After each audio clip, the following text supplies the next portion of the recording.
Well, Nick, thanks for joining us today. I really appreciate you taking the time. Obviously, you've just come back from, I believe it was your third visit to Gaza since October 2023. Yeah. Could you tell us a bit about what that experience was like this time around?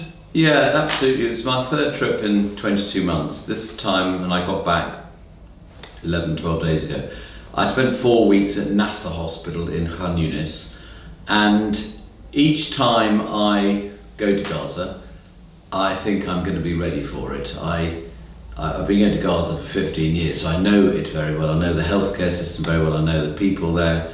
I'm in touch with them almost daily, so I think I'm going to be ready for this. But each time, I'm not, and I think it's actually impossible to prepare yourself for the horrors of Gaza. So this time was exactly the same. I thought I'd be ready, but I got out there, and it was devastating what I saw. The mass destruction of Gaza by the Israeli military, the relentless bombardment and killing of innocent Gazan civilians, the horrific, quite terrible malnutrition, the babies, children, adults I saw, witnessed dying of starvation and a forced starvation, a man-made starvation caused entirely by the Israelis refusing to allow aid and food into Gaza. So it was absolutely horrific and much worse than I expected. Mm-hmm. And would you say that the issue of malnutrition was the main difference this time around compared to your previous visits? It was probably one. It was certainly worse than before. I highlighted this on my last trip to Gaza a year ago, and indeed 18 months ago. So I've seen it before, but it was much worse now. And that was probably the biggest difference. The other big difference I had was previous trips I've dealt predominantly with explosive injuries from bombs. Terrible injuries I operated on children, adults. But in previous trips, very few gunshot wounds. The other big difference in this trip was the large number of gunshot wounds I saw. I saw a lot of explosive injuries from bombs as well, but a lot of gunshot wounds. And they were almost exclusively gunshot wounds on young male teenage boys, sometimes as young as 11 or 12, at the Gazan Humanitarian Foundation, the obscenely named Gazan Humanitarian Foundation, food distribution sites, which are set up as death traps, and I saw multiple awful gunshot wounds from young boys there. So that was a big difference as well. And I can talk about that in more detail if you wish. Yeah, I think that would probably be good to know more about, because it is something that's quite topical. So terrible wounds, terrible injuries. One, I remember the first one I saw actually was, I'd been there about 4 or 5 days a month ago, and a 12-year-old came in having been shot in the chest and abdomen, and he died on the operating table. We couldn't stop the bleeding from his aorta. And what we really noticed, what was, if you can imagine anything more distressing than operating on 11, 12, 13-year-olds, they're going to these food distribution sites to get food for their starving families. And they were being shot by Israeli soldiers and by quadcopters. And the stories I got from them, from their families, and indeed from Irish Gazan healthcare workers whom I worked with, who themselves are starving. They were going out sometimes between operations to the food distribution sites to get food. So they described these scenes to me with Gazan, with Israeli soldiers shooting these teenagers. And there was a really distressing pattern of a clustering of injuries to particular body parts on particular days. So on one day we would see these young boys coming in mainly with gunshot wounds to the head and neck. The next day, gunshot wounds to the chest. The next day, gunshot wounds to the abdomen. The next day, the legs. And even on one day, about 3 weeks ago, we had a cluster, 4 young teenage boys come in, all of whom had been shot in the testicles. So the clustering of these injuries was far too striking to be coincidental. And it seemed to us that the Israeli soldiers were playing a game of target practice. Today we're going to go for the head, tomorrow for the chest, tomorrow for the day after that for the testicles. Just awful. just awful. And what's that like whenever you see that come into the hospital ward? I mean, are you able, with the situation going on, to provide the full extent of care that you would like? I mean, how does that impact that? Golly, not always, no. So there were undoubtedly patients who died who wouldn't have died if we had the right resources, not just from the primary injury but from the complications afterwards. So we were very limited in resources. We often didn't have enough operating theatre capacity, so we'd have people with major gunshot or major blast injury wounds almost, queuing up, waiting to get into surgery because we were operating on others. So sometimes people waiting several hours for life-saving surgery. And of course, every minute those patients wait, the lower their chance of survival. In the operating theatre, we didn't have enough resources. We often didn't have enough sterile drape to create a sterile operating field. The instruments we were using were often not working properly, very limited in the type we could have. There were very challenging resources. And then on the wards, it was so overcrowded on the wards that there weren't enough staff to look after the patients. So meant there was no nutrition to give patients. I mean, we talked about the malnutrition. I mean, it was just devastating. They're coming in profoundly malnourished. And if you're very malnourished, you're immunosuppressed, your tissues don't heal, the internal repairs that I was carrying out to the liver, the pancreas, the duodenum, the stomach, the bowel, you name it, we repair these organs, and then because they're so malnourished, they don't heal, so these repairs then break down, leaking bodily contents into the abdominal cavity, causing terrible, terrible infections. And they're not only profoundly malnourished when they come in, but we have no nutritional support to give them in the hospital. We have literally no nutrition to give these adult patients. So their malnutrition gets worse and worse, their infections get worse and worse, and they spiral and often die. So we saw many patients, adults, dying like that predominantly of malnutrition. And obviously from your experience, how much longer do you think things can go on the way that they are? Well, I mean, we've been saying for many months that the malnutrition, if not corrected, will cause thousands of deaths, and that is exactly what we're seeing. So even if there was a ceasefire now and there was unlimited food allowed into Gaza, there would still be thousands more of deaths from malnutrition because some of them are so severely malnourished that food isn't what they need now. They need food in the long term, but they need acute medical care for their severe malnutrition. And we haven't talked about the babies and the children. I mean, the malnutrition we saw then was terrible. I saw babies dying of malnutrition. In my first week there, they told me that in the preceding 2 weeks, 4 premature newborn babies had died of malnutrition at Nasser Hospital. Their mothers were too malnourished to breastfeed, they couldn't produce any milk, and they had no formula feed to give these babies. Some babies were being given 10% dextrose, which is effectively sugar water. And the Israelis have not allowed any nutritional supplements, formula feeds for babies and children to come in for many, many months. And indeed, not only were they not letting the aid in, doctors I know who took in formula feed in their luggage to Gaza to feed the babies because they knew there was a shortage. They had every container of formula feed taken out of their luggage at the border between Gaza and Israel by the Israeli border guards.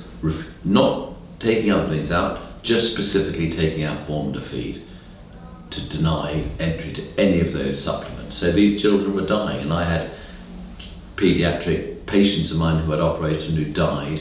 An 11-year-old girl who had done major surgery, spent all night operating on her, reconstructing her injuries, and she died 2 weeks later as a result of not having any nutrition. And that is, just to repeat, that is a man-made forced starvation by the Israelis. And mass starvation with which our government is complicit as well.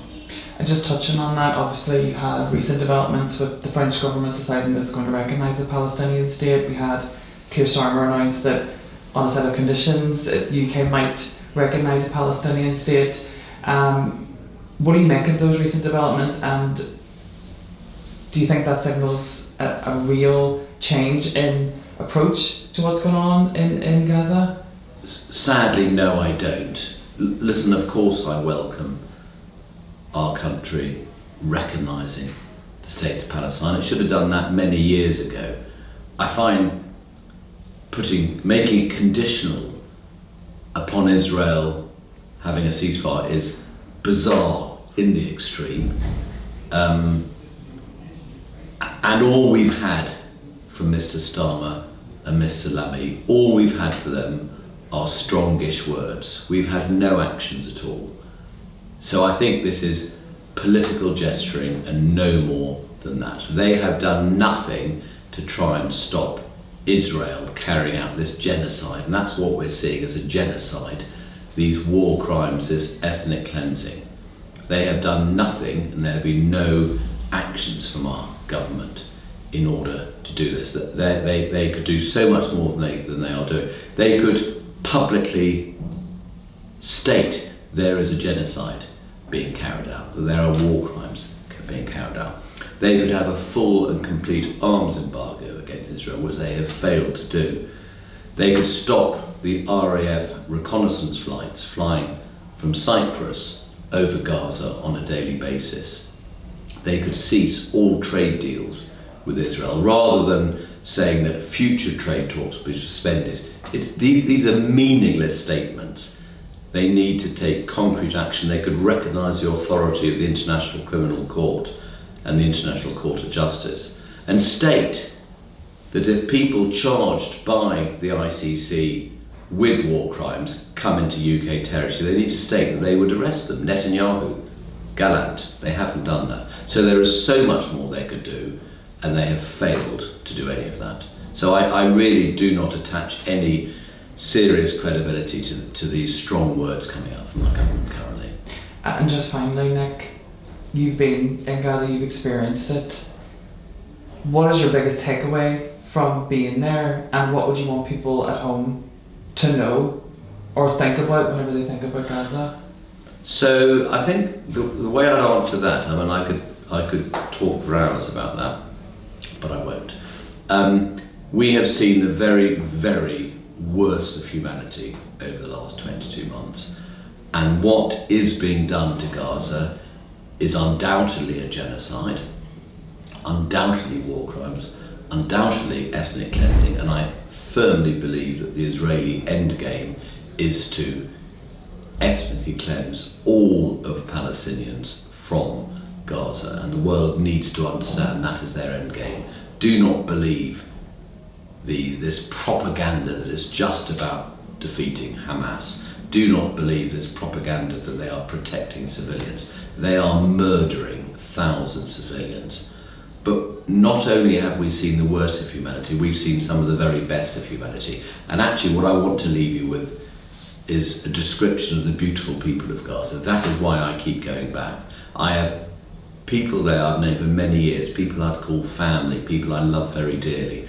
They are the most inspiring people I have ever met in my life. I am in awe of how they have survived this, particularly the healthcare workers who have been working under the most extreme and challenging conditions for almost 2 years. I just spent 4 weeks in Gaza. I was absolutely shattered when I left, physically and emotionally, and that was 4 weeks. These people have been putting up with 22 months, and they are remarkable. They're starving themselves. Some of them have lost 30, 40 kilograms, half their body weight, and yet they are relentlessly working all hours trying to save the lives of their fellow Gazans. So I want to leave you with the beautiful, beautiful people of Gaza, whom most of the world, perhaps not people on the street, but most of the Western governments have completely abandoned and have allowed Israel to carry out this genocide. Yeah. What's that like leaving, Nick, whenever you know you get the chance to go after 4 weeks, and obviously you've known these people for a long time? It's a very good question, and when we leave Gaza, and every time I leave Gaza, I have this very, very complex set of emotions. Of course there's relief that I'm getting home. You know, the living conditions are not great, so there's of course relief and joy getting home to my wife and family. But there's immense sadness, immense distress, a lot of tears, saying goodbye to friends and colleagues who I've known for years, knowing that I may never see them again because they may be killed, because many of my friends have been killed. Immense sadness at leaving my patients, knowing that they may not die. The little 11-year-old who I told you about, Habiba, I had a very emotional farewell, not with her because she was sedated on a ventilator with her family, but optimistic she would survive, and 5 days after I got home I got a phone call saying she had died. So that was tragic. So a lot of tears, a lot of distress, a lot of guilt at leaving, because you feel I'm leaving, they can't get out, so you feel very, very guilty getting out of there. You start planning your return as soon as you've crossed the border. But the other emotion is one of immense anger. And that in many ways it's been the anger and the distress that have been the predominant emotions, the profound anger that our government is complicit in this. And I think the day I got back, or the day after I got back, I heard David Lammy at the United Nations stand up saying, "I feel the hands of history on my shoulders," as he was announcing the recognition of the state of Palestine with conditions on it. And that made me so unutterably angry that he would dare come out with a statement like that, and yet he and his Prime Minister have been complicit in what's going on. So a lot of anger. Yeah. And will you go back? Have you got plans? Undoubtedly. I will most certainly go back. I can't keep away from Gaza. I don't know when, 6 months, 9 months. I won't go back before then. I've got a job to do still. I still work in Oxford. And it's not fair on my wife and family. I mean, I go with their absolute blessing and support, but it was tough for us. It was very tough for my wife, knowing that we were sometimes, meters away from gunfights and bombings and things like that. How close was that presence of the Israeli forces? Did you feel that a lot whenever you were there? Yeah, so very close. I mean, so the closer they got, actually, in terms of the ground forces, the tanks, the soldiers, was about 200 meters away. And that, believe me, that seems like it's centimeters away, because relentless bombings, machine gun fights. One night we couldn't sleep at all because of the noise coming out. And that feels unbelievably close. So that was 200 meters from Nasser Hospital. Everyone was just terrified that they were about to invade the hospital, because the last time they did that, they killed large numbers of patients. They executed large numbers of staff as well. So there was immense fear in the hospital they were about to invade. They didn't, but there was immense fear they were. So that was a very frightening time. We've heard time and time again the Israeli state say that they've gone into hospitals, or they've targeted hospitals because they believe those to be areas where Hamas are using Gazan civilians as human shields. From your experience being in hospitals in Gaza, how true is that? I think they are, in my opinion, lies. There is the evidence they have presented for those statements is not remotely credible. There has been no evidence, really, no evidence that can stack up to support those claims. I've worked in these hospitals for many, many years, for 15 years, particularly in the last 22 months. I've been to every square inch of Nasser Hospital. I mean, our access, I've been all over these hospitals.